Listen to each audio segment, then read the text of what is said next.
Bismillah wa salatu wa salam ala rasulillah, salam alaykum wa rahmatullahi wa barakatuh. Frères et sœurs, musulmans et musulmanes, chrétiens et chrétiennes, je me tiens devant vous pour ramener à la raison une personne qui a trompé sur l'islam. Une personne que je ne connais pas, mais dont j'ai suivi la vidéo sur les réseaux sociaux.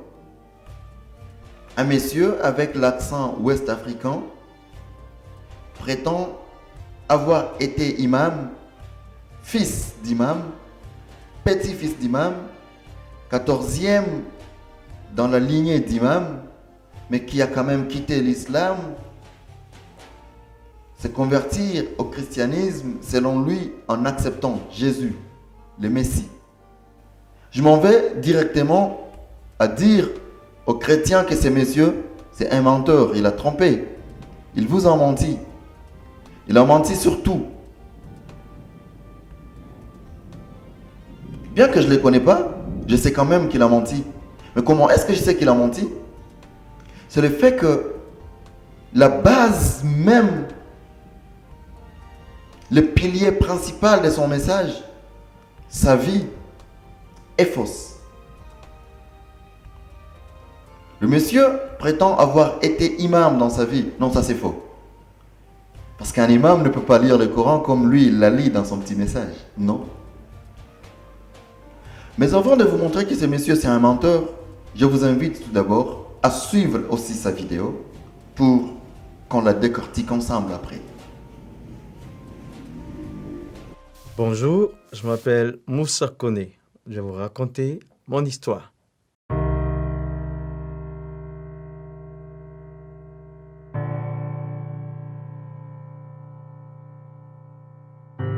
Mon père était un imam, mon grand-père était un imam, et moi j'ai été imam pendant 10 ans. J'étais l'assistant de mon père, qui était un missionnaire de l'islam. Et c'est lui qui m'a formé, m'a enseigné le Coran, et j'ai fini de lire les 114 chapitres pendant 5 ans, et on est revenu pour faire le tafsir, le sens de chaque mot, pendant 5 autres années. Et donc, mon père était pour moi un héros, je voulais lui ressembler. Être un imam comme mon père, être un imam comme mon grand-père. Alors, il y avait cette question que j'ai posée à mon père. Pendant que nous lisons le Coran, si la mort intervient, est-ce que nous allons partir au paradis? Et là, sa réponse a été, on ne peut pas le savoir pendant que nous sommes vivants. Parce qu'il y aura des balances qui seront érigées au jour du jugement et ça va peser les œuvres de chaque personne. Et donc, à cela, j'ai commencé moi-même mes propres recherches. Alors, je commence par la 100e sourate dans le Coran. À partir du verset 3, il dit « Inna lisan li rabihe la kanudun, wa innahu ala zalika la shahidun, wa innahu li hubli khairi la shadidun. » C'est-à-dire, l'homme est ingrat envers son Seigneur et il est témoin de son ingratitude. Le Coran veut dire que tous sont pécheurs, tous les humains pêchent.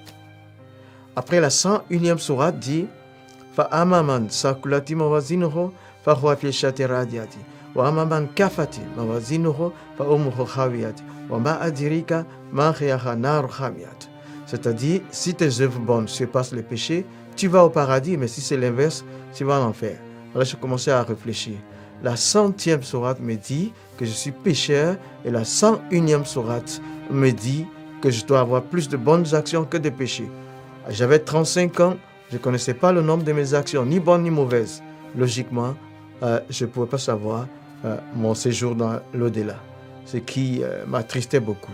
Et dans mes recherches, j'ai aussi découvert la personne de Jésus dans le Coran. Je le découvre d'abord avec des titres.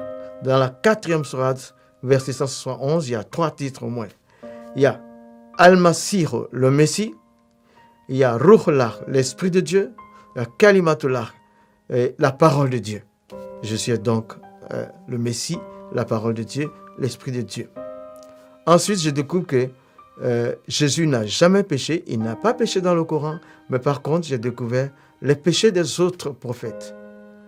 Alors, le prophète de l'islam, 48e sourate, versets 1 et 2, il dit, Allah lui dit, nous t'accordons la victoire pour te prouver que nous pardonnons tes péchés.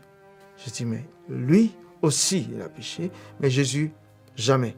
Il n'a pas péché. La 19e sourate dit, un enfant saint, sans péché, à sa naissance, un enfant saint, ça veut dire sans péché. Alors, je découvre après que Jésus a été crucifié, mais la sourate 4 d'abord, au verset 156 et 158, rejette la crucifixion de Jésus. Et ces versets disent que quelqu'un d'autre a été crucifié à sa place. Mais par contre, la 3e sourate, le verset 55, un dialogue entre Allah et son prophète Jésus, dans le Coran, il dit « Izikal Allah » Allah dit « Ya Isa, toi Jésus, inni mutawafika, je te fais mourir, wa rafiuka, et je te lève à moi. Inni mutawafika, je te fais mourir, wa rafiuka, je te lève à moi. » Il dit « Quand un mort est élevé, c'est qu'il est ressuscité. » Les deux verbes, mourir et ressusciter et élever, sont collés par une conjonction. Ça veut dire Jésus est mort et ressuscité. Mais moi, je voulais savoir de quelle mort il est mort. Et je prends donc le verbe qui a été traduit en français, mourir. Tawafa est le verbe là. Tawafa, la première interprétation donne mort violente. La crucifixion est une mort violente. Deuxième interprétation, mourir pour atteindre un but. C'était le cas pour la crucifixion. La troisième interprétation, c'est mourir pour payer une dette. Ce qui veut dire la crucifixion. Donc j'ai compris que Jésus est mort par crucifixion et ressuscité. Maintenant, après tout ça, j'avais une décision à prendre.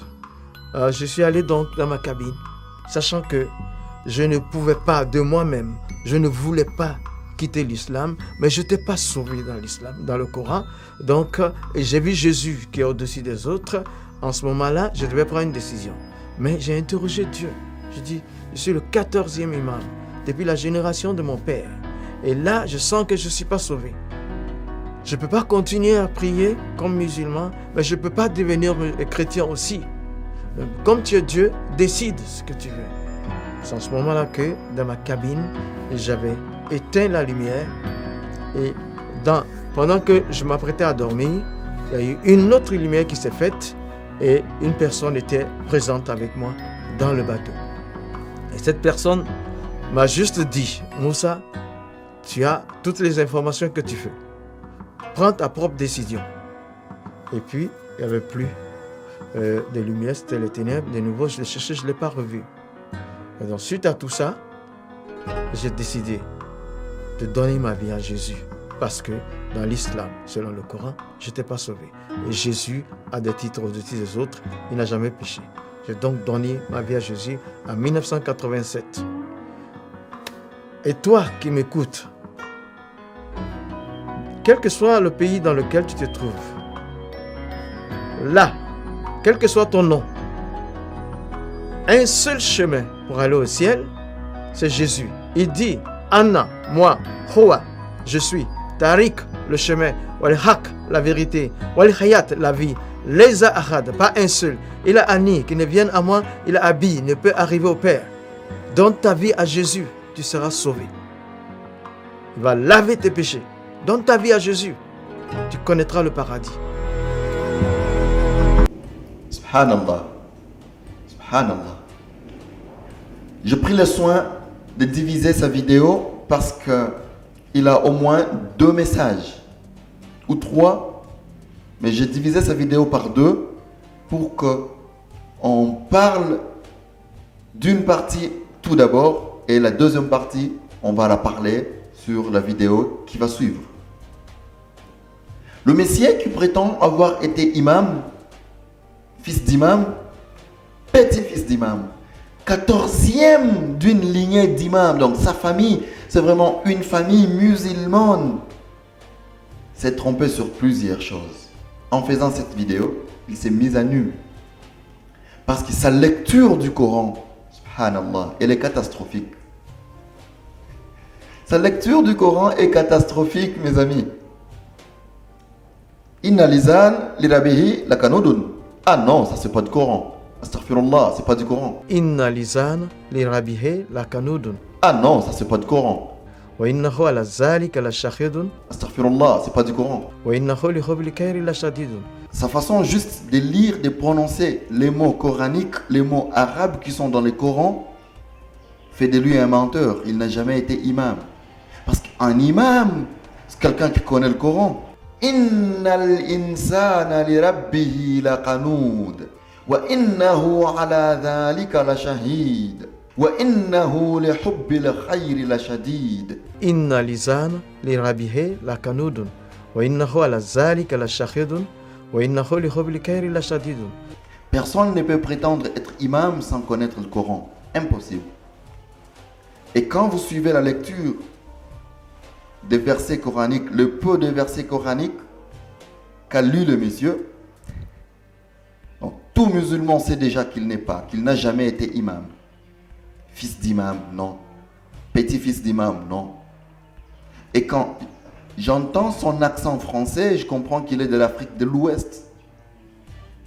Une terre de l'islam, l'Afrique de l'Ouest, où on apprend le Coran dès les bas âges. Et personne ne peut lire comme il l'a lu. Au départ, il dit que ces versets, les 3 versets qu'il vient de lire, viennent de la 100e sourate, ce qui est vrai. Mais il dit, c'est le 3e verset, le 4e verset et le 5e verset. Ça, c'est faux. C'est plutôt le 6e verset, 7e verset et 8e verset. Parce que la 100e sourate, c'est la sourate Al-Adiyat. À son premier verset, Allah subhanahu wa ta'ala dit وَالْعَادِيَاتِ ضَبْحًا فَالْمُورِيَاتِ قَدْحًا فَالْمُغِيرَاتِ صُبْحًا فَأَثَرْنَا بِهِ نَقْعًا فَوَسَطْنَا بِهِ جَمْعًا إِنَّ الْإِنسَانَ لِرَبِّهِ لَقَنُودٌ. 6e verset. وَإِنَّهُ عَلَى ذَلِكَ لَشَهِيدٌ. 7e verset. وَإِنَّهُ لِحُبِّ الْخَيْرِ لَشَدِيدٌ. 8e verset. Voilà les débuts des mensonges, les débuts des erreurs, les messieurs. Et si vous comparez ma lecture à la lecture de l'homme qui a été imam, fils d'imam, petit-fils d'imam, 14e d'une ligne d'imam, vous allez comprendre que nous ne parlons même pas une même langue. وإنه لحب الخير لشديد. وَإِنَّهُ لِحُبِّ الْخَيْرِ لَشَدِيدٌ. Ça, c'est pourquoi? C'est parce qu'il n'a jamais été imam. Parce qu'un imam, c'est quelqu'un qui maîtrise bien le Coran. En plus, on se demandera comment, lui, dans ses études de l'imama, il n'a appris que 2 cours. Pendant 5 ans, il n'a appris que la lecture du Coran. C'est trop, hein, 5 ans pour la lecture du Coran. Et pendant 5 autres années, il a appris le tafsir, l'exagèse du Coran. Et paf, il est devenu imam. Juste 2 cours. Donc, monsieur, tu es imam, mais un imam qui ne connaît que 2 cours, qui n'a appris que 2 cours à l'école. Ah, ça, c'est quelle école qui fabrique ce genre d'imam? Donc, tu connais rien dans tous les ulum al-lugha, mantiq, saraf, nahaw, balagha, ma'ani. Tu connais pas tous ces cours. Imam?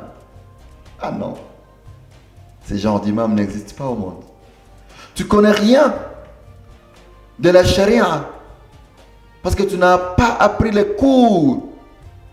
Al-fiqh, usul al-fiqh, qawa'idat al-fiqhiyya, tu connais rien de tout ça. Tu connais rien des hadiths. La deuxième source même de l'islam après le Coran, le hadith. Toi, tu ne les as pas appris, donc tu ne connais rien des hadiths. Tu n'as pas appris les sciences humaines, al-tariq, al-falsafa. Mon ami, je vais te dire que pour devenir imam, il faut apprendre plus de 10 cours. Ça va jusqu'à 35 cours. Pour avoir les qualités de devenir un imam, ce n'est pas les 2 cours que tu as cités.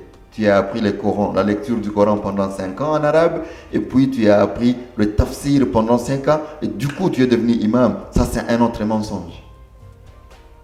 Voilà pourquoi même la lecture que tu nous as produite du Coran, c'est catastrophique. Mais les non-musulmans vont se demander, mais comment quand même quelqu'un que tu dis qu'il a tout faux, mais il a quand même lu le Coran? Mais oui. Ce qu'il a lu n'est pas le Coran, c'est quelque chose qui ressemble au Coran. Et il s'est trompé en le faisant. Il a fait une grave erreur en le faisant. Tout d'abord, c'est quoi l'origine de ce qu'il a lu? L'origine, c'est une application Android ou Apple, Muslim Pro. Dans l'application Muslim Pro, tu vas trouver le Coran. Et comment est-ce qu'il est écrit?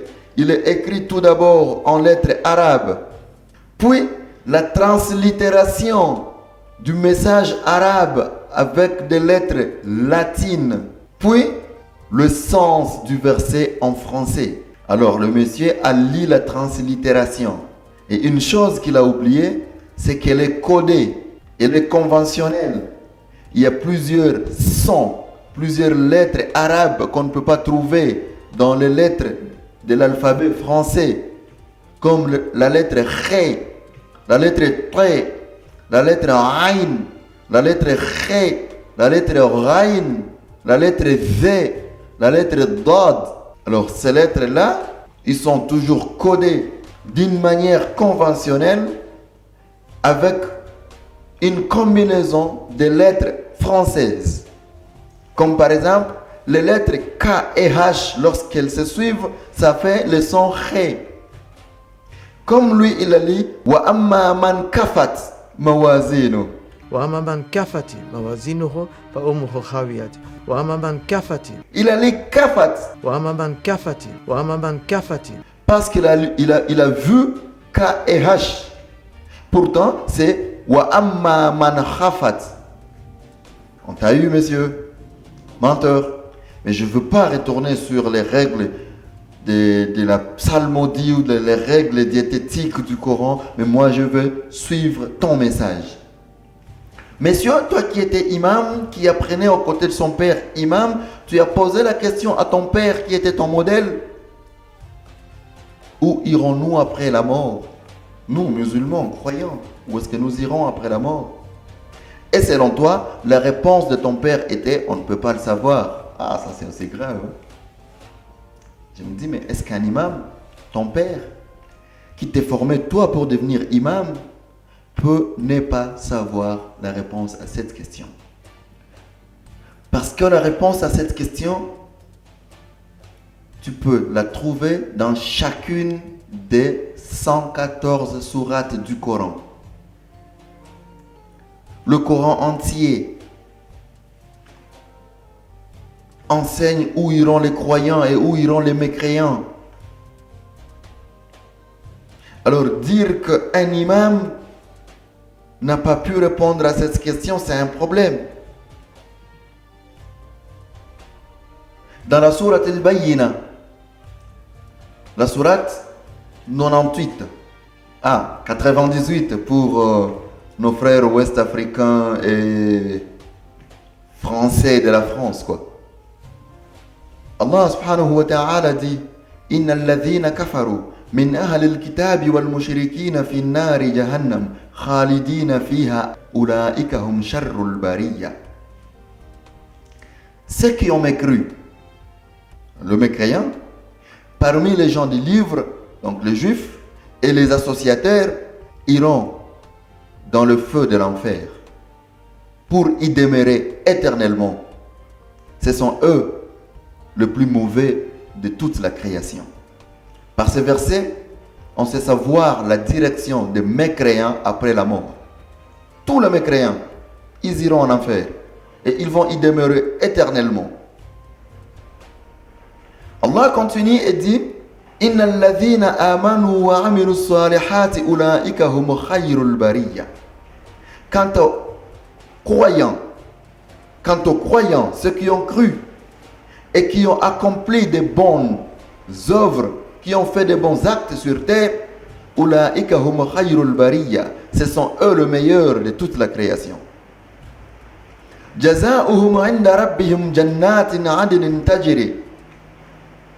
Leur récompense auprès de leur créateur auprès d'Allah subhanahu wa ta'ala, ce sont les jardins paradisiaques sous lesquels min tahtiha al-anhar, sous lesquels coulent les ruisseaux, khalidina fiha abadan, ils y demeureront éternellement. Radiyallahu anhum wa raddu anhu, Dieu leur a agréé et eux ont agréé leur Dieu. Dhalika liman khashiya rabba, ça c'est la rétribution de celui qui a craint son Seigneur. Messieurs, imam, fils d'imam, petit-fils d'imam, 14e d'une lignée d'imam, n'avais-tu pas trouvé ces versets pendant que tu lisais le Coran? Ils sont d'ailleurs très proches des versets que toi tu nous as lus dans le Coran. Tu nous as lu le verset de la 100e sourate, ces versets sont dans la 98e sourate. Très proches. Et on ne doit pas oublier que ce sont des sourates très courtes. Les sourates issues de la 30e partie du Coran sont toutes très courtes. En voilà la réponse à ta question.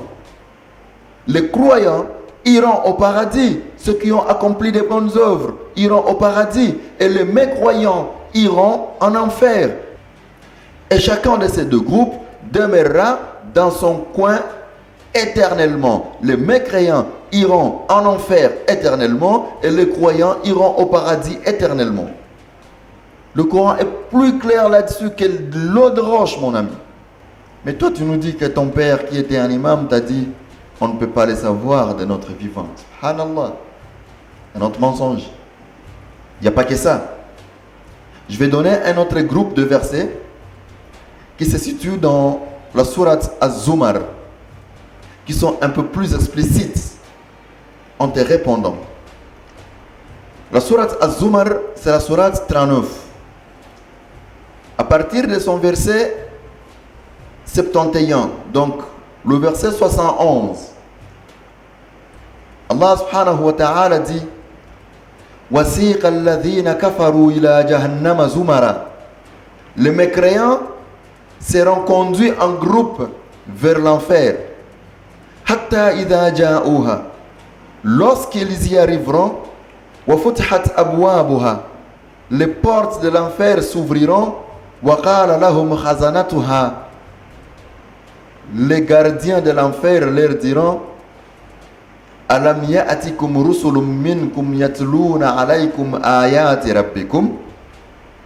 N'avez-vous pas reçu les prophètes de Dieu parmi les humains comme vous et qui vous ont lu le verset de votre Seigneur dans le Coran, dans l'Évangile, dans les psaumes et dans la Torah?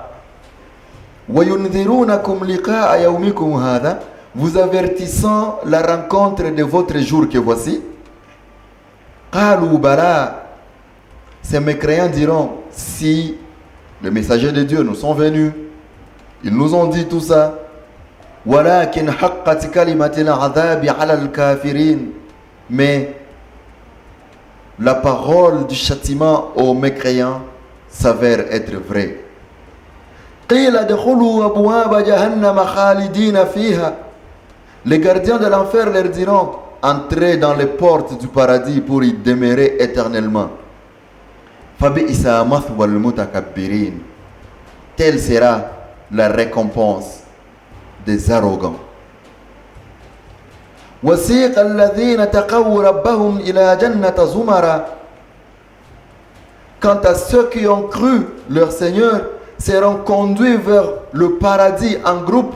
حَتَّى إِذَا جَاءُوهَا وَفُتِحَتْ أَبْوَابُهَا. Et lorsqu'ils y arriveront, les portes du paradis s'ouvriront. وَقَالَ لَهُمْ خَزَنَتُهَا. Et les gardiens du paradis leur diront Salamun alaykum tibtum. Paix sur vous, salut à vous, vous avez été bons. Fadkhuluha khalidin. Entrez-y et demeurez-y éternellement.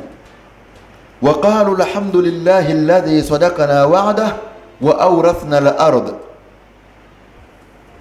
Ils diront louange à Dieu qui nous a accompli sa parole et nous a fait hériter de la terre.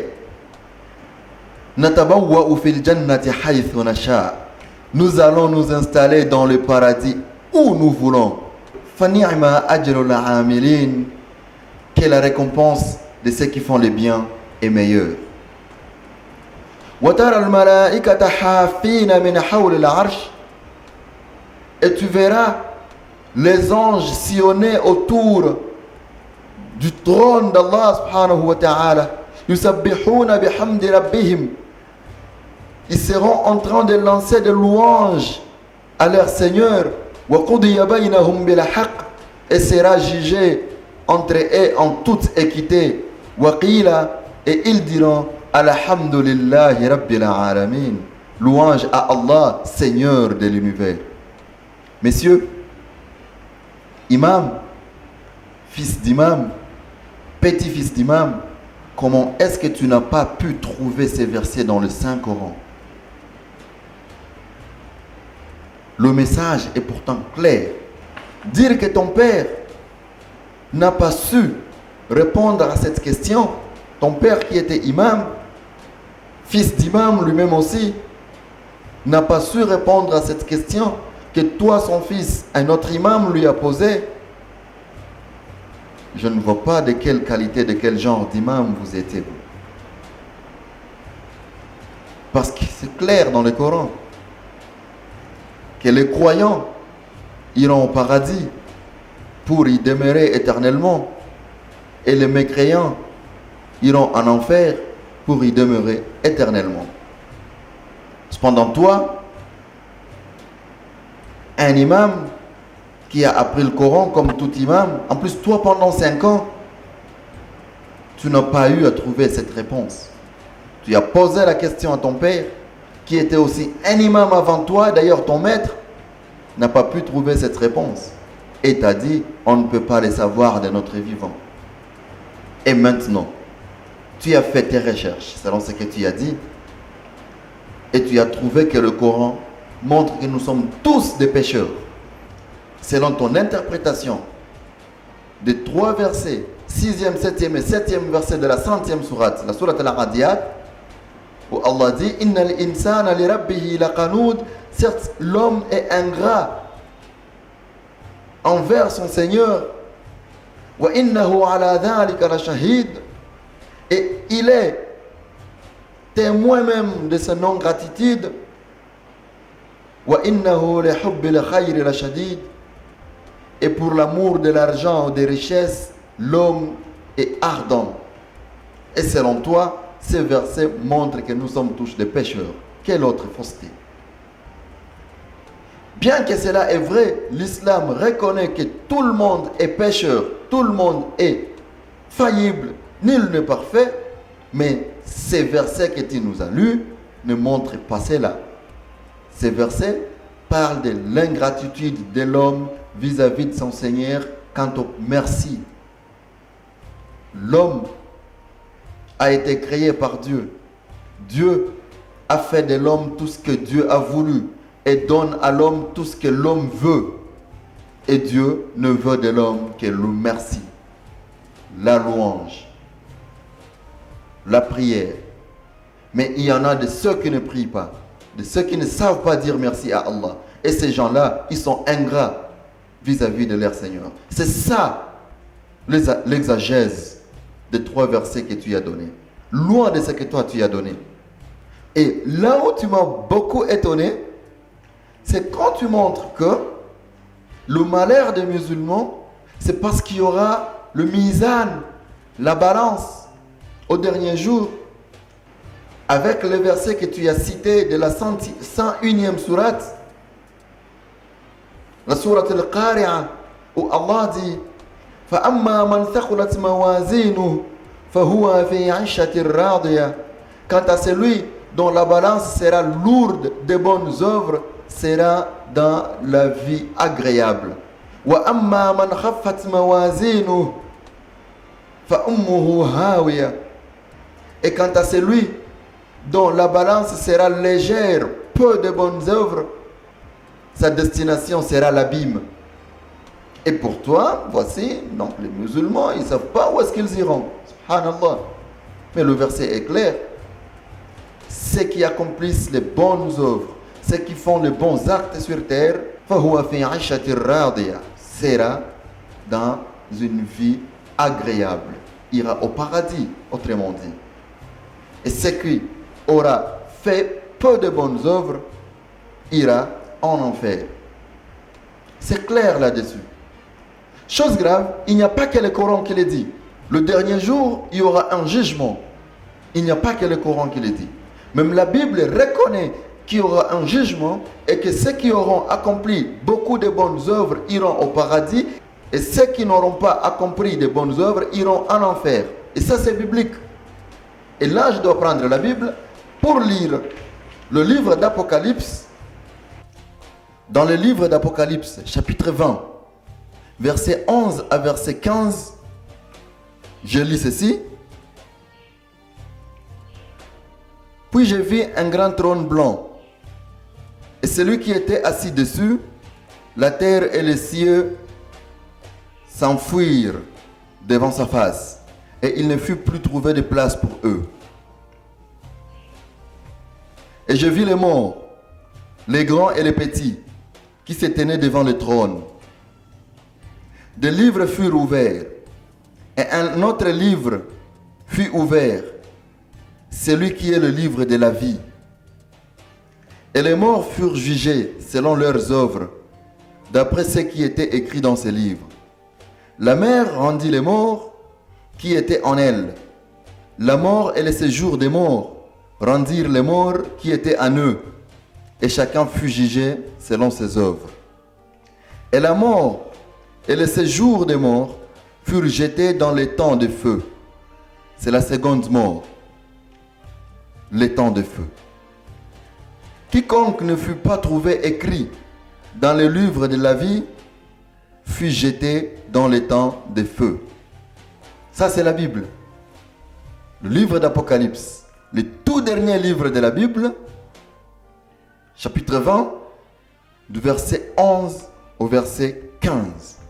Et quelque chose de plus important que le livre d'Apocalypse dit que les livres seront ouverts, les livres révélés, le livre dont Dieu, le Tout-Puissant, Allah, a révélé à ses prophètes.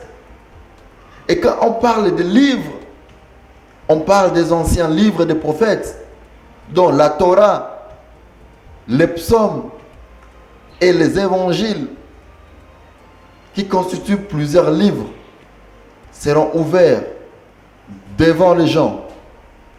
Et un autre livre,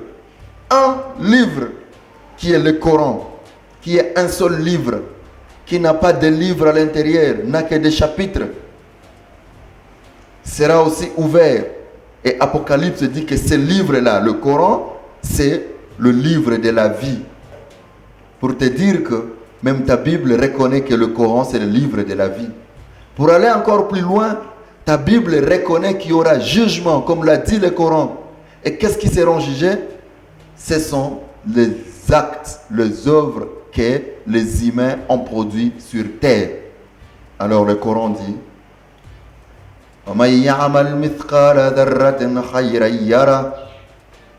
quiconque aura accompli une bonne œuvre, ne serait-ce que petit à la taille d'un atome, ce jour-là, il la verra.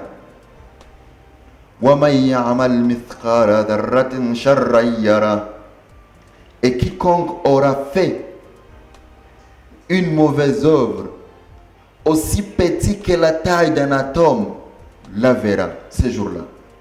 Et nous serons jugés par rapport à ce que nous avons accompli sur terre.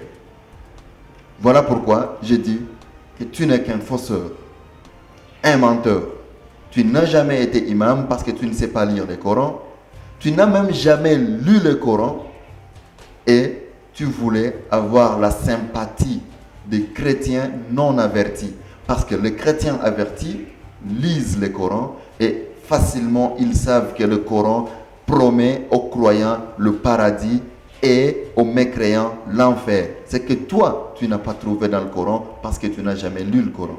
Pour dire que ton histoire est toute fausse. J'aimerais bien continuer avec ta deuxième partie où tu parles de Jésus, des attributs de Jésus que d'autres prophètes n'ont pas.